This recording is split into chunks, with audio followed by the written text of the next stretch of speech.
Hello and welcome everyone to our special feature on securing business IT in the new year.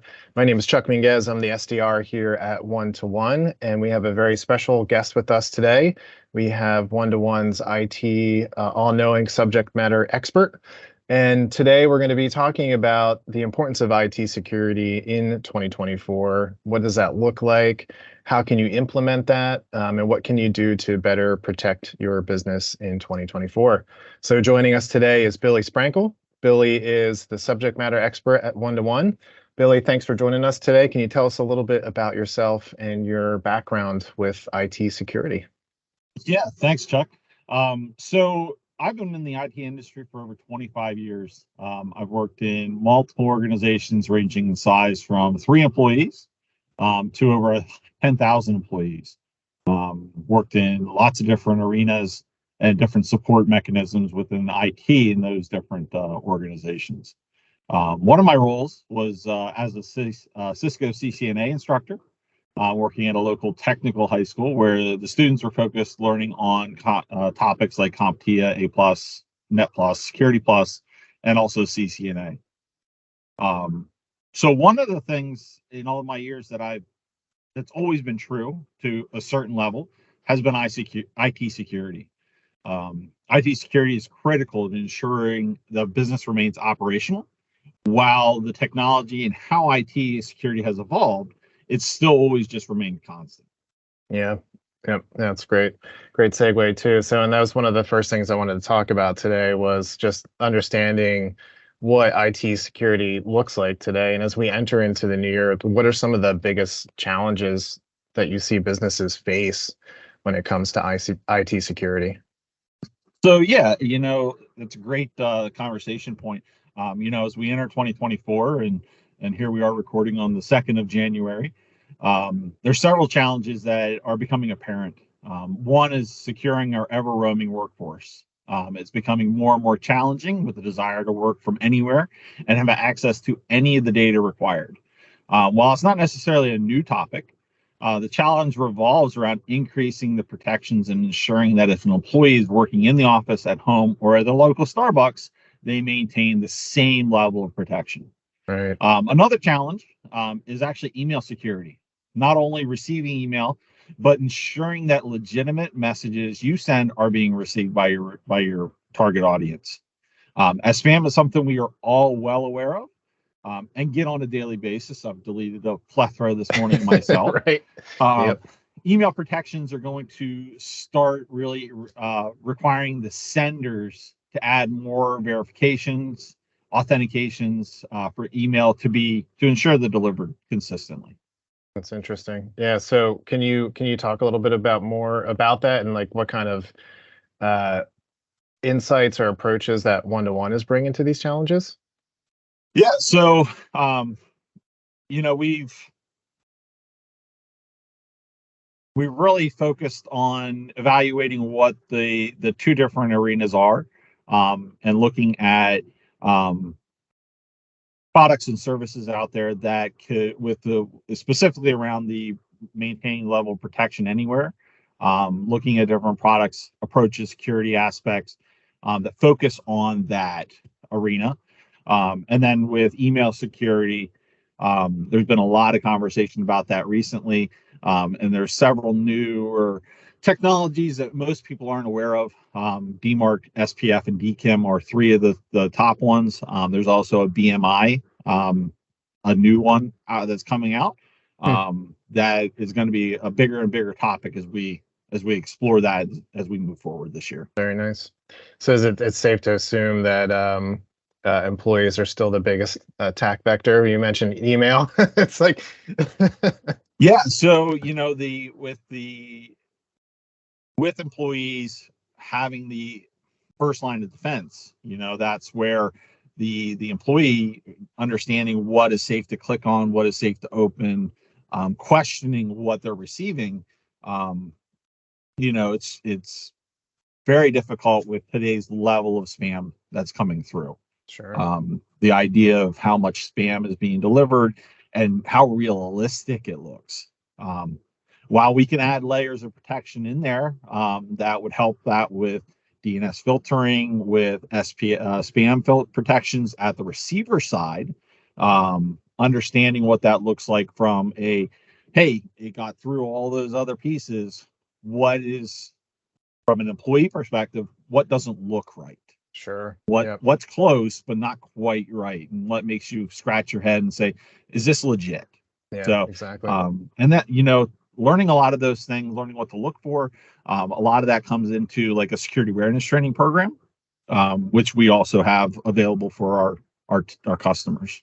Nice. Yeah, that's actually a great segue too. So the second kind of piece I wanted to talk about was some of the strategies that companies could employ. And on that note, what are some of the key strategies? You mentioned employee security training. Are there other pieces too that companies should be looking at as we move into 2024? Oh yeah, 100%. So as one of the big strategies that we are recommending highly is, not only just at the business level, but also at the personal level, is to use a multi-layered approach. Like ensuring that your systems and websites have unique, complex passwords stored in an enterprise-grade password manager and multi-factor authentication layered on top.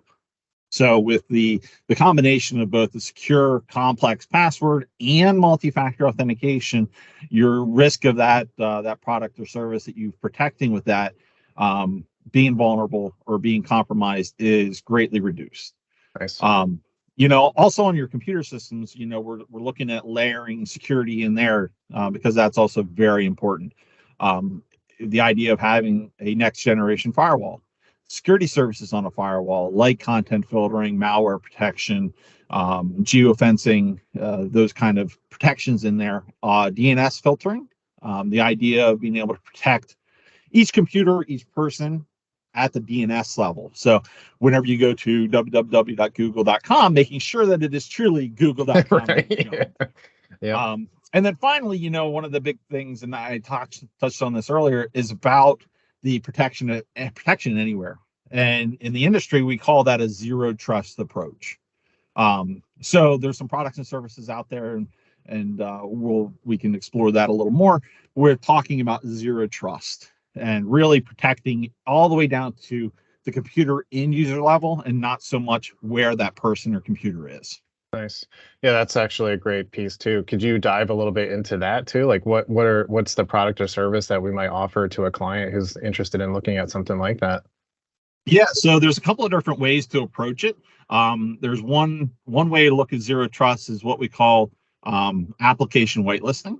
And we're looking to partner with a company called ThreatLocker, who is able to, at the machine level, understand what programs or accesses are happening on the machine with each other. So what your web browser is talking to in the computer, and really understanding that relationship, to not just say, I'm going to block the computer browser. It's more along the lines, I'm going to block this action that the computer browser is trying to do, because it's Right. potentially malicious. Sure. Another way with the zero trust is what they call SASE, SASE, which is really a cloud firewall deployment. So each computer has a direct VPN tunnel back to a cloud firewall. So no matter where you're at, what internet protection connection you're on, the whole 9 yards, your computer always goes through that corporate level next generation firewall. Nice. Very nice. Yeah, it's pretty interesting how how much technology has grown over this past year and all the new things that are coming out in 2024. It's pretty interesting.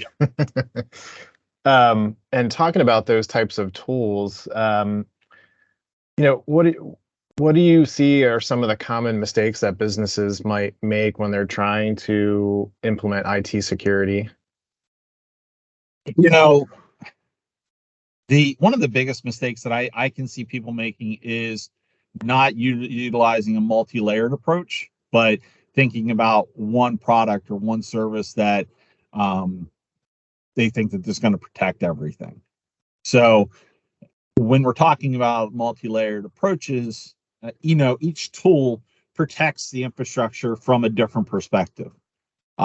Think about how you're protecting your house.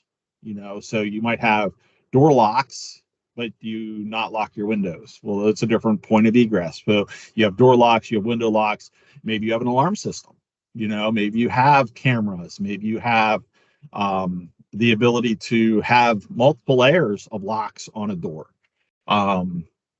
And then all along, with the multi-layered approach, well, we're taking that multi-layer approach at the IT level also, where we're Sure. layering on these different IT services, security services over and over and over again, and so that we can ensure that we're trying to protect the entire organization, everywhere from the firewall level all the way down to the end user level, making sure that the more layers that we have applied, more protections we have in place, that it creates this blanket of protection. Very nice. Yeah. So you touched on a couple different things there. Within that process, what are some practical steps that you would suggest to a company who's interested in outsourcing IT? Like what should they focus on first to get started with in that process? One of the major things that everybody's kind of asking for is, when they come to cyber insurance or compliances, is multi-factor authentication. MFA, at least protecting your email with multi-factor authentication, is becoming the bare minimum anymore. So being able to step in, one of the first things I would recommend is updating any passwords you have to ensure they're unique. So not reusing passwords between multiple services, and enable MFA on any system that has the ability. Not every system does, but your critical ones, anything that holds private information, what they call PII, or your customer information, should have a layer of MFA available on it. Another thing I would do is I would recommend that you meet with a cyber insurance specialist. So we all have our insurance guy, Right. or gal. Yeah. But while many of these insurance professionals can provide cyber insurance, there are nuances about the cyber insurance policies that are complicated, and having a specialist that only deals in cyber insurance could really ensure that your policy will protect you when you need to use it. Just like you need to make sure that your car insurance is going to protect you if and when you have an accident, you need to make sure that your cyber insurance policy is truly going to protect your organization when and if you have a problem. So those are a couple of the things that low-hanging fruit that I would definitely be recommending right away. And if you don't have a cyber insurance specialist, we are partnering with an organization that meets that they actually have 45 different cyber insurance companies. Nice. That they can actually advise on the proper policy and making sure that it's sized properly for the organization. Very nice. So that's a very exciting relationship we've established. Yeah, that sounds very exciting. So no duplicating passwords and just changing the last character for multiple sites. MFA is important, and cyber insurance. At least having conversations around how to get the best cyber insurance or best practices put in place for cyber insurance is what you're saying? Yeah, making sure that you're protected. It's very important. Because, like, we're all aware of insurance, we have it on our businesses, we have it in our personal lives. So closing that front door by changing your passwords, enforcing MFA, setting the deadbolt, and then making sure that you have insurance on your information. Very nice. Very critical. Yeah, very, very critical indeed. So as we look ahead into the new year, into 2024, what sort of emerging IT trends are you seeing that you think that businesses should pay attention to, or maybe even MSPs should pay attention to? What's popping up in your mind and in your world that you're seeing, like, hey, maybe we should have an eyeball on this? Yeah, so there's two main areas, and I touched on them earlier. And the biggest one that is really difficult to understand and wrap your head around is the zero trust computing. Between zero trust computing and zero trust networking, which are different. It can become very complicated. So while that's where it's very important to make sure that you're partnering with a good organization that understands what that looks like for both the products and services that are being recommended, but also what fits your environment. There are a few companies out there, products and services that are taking the lead. When it comes to small and medium businesses, some of your enterprise levels do have these products and services already available, but they're very complicated. They're hard to implement, especially at a smaller level. So that's where these newer companies are coming in, taking the lead to really make sure that they're catering to that SMB arena. Nice. One of the other areas is that the sending of email. Couple of the major organizations, Google, Yahoo, and there's a lot of smaller organizations are enacting a requirement for what they call DMARC. So DMARC is a newer, it's been around for a few years. Most people, especially in the small business arena, do not have it enabled because it's hard to understand why you need it, what the purpose is. But it's going to be becoming a requirement for sending email to anybody who's hosted on a Google platform or a Yahoo AOL platform in the very near future. I think the date is in February where they're going to turn that on. So those two things are very important. Going to be highly required coming in 2024. We're going to see the DMARC and email sending authentication pieces really take a foothold in 2024 and become almost a requirement for anybody sending email anymore. For someone who may not be familiar with DMARC and what DMARC does or what doesn't do, could you explain what might happen if a business does not incorporate DMARC? Yeah, so if DMARC is not incorporated and you're trying to send email to an organization that is hosted on somebody who's requiring DMARC, at the bare minimum, your email is probably going to be sent to their junk mail, their spam filters, Gotcha. folders. It's not going to show up in their inbox. If you are sending a lot of email and you meet all the criteria, because there are specific criteria that's going to be filtered out more than others when it comes to the DMARC requirement. If you are one of those organizations that do send a lot of email, even if it's not email blasts like out of Constant Contact or MailChimp, but it's just you're sending a lot of emails, maybe it's appointment reminders or even just marketing messages on a regular basis. If the more email you send, the higher you are getting blocked by these providers without that DMARC, SPF, and DKIM, because all three of those services truly work together. A lot of people have SPF, but very few people have DKIM or DMARC. And I can see for businesses, this is going to be a key thing to focus on for 2024. Yeah, because we want to make sure that your email is delivered. Yeah, that's one thing that is going to be a fairly easy implementation. It's not terribly complicated to implement, but it's a matter of finding the right product. And we've actually on our side we evaluated. I evaluated about 7 of them. Nice. and found one that we're going to recommend. We're going to recommend. Sure. Because it has a great price point. It also has great features and functionality and gives some amazing reporting out. Very nice. Yeah, that's a great segue to talk about the year ahead and kind of specifically what One-to-One has in store. There are things that you can touch on that may be exciting for current clients to hear or potential clients to hear, things we're working on that are coming up in the pipeline. Yeah, to beat the drum again, we're really focusing on a lot of the zero trust computing and networking arenas with the application whitelisting and also the zero trust networking SASE capabilities. We're narrowed down the zero trust computing piece down to a single vendor. But of course, we're still monitoring for newer vendors coming out that might disrupt the market.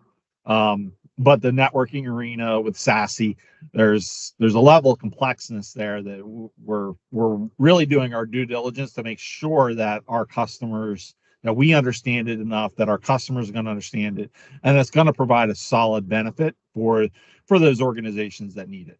Nice. Because more and more compliance and cyber insurance is also starting to ask about those things. Sure. So Yeah. it's one of those things where we need to make sure that we're prepared to help our customers, help potential customers with that arena.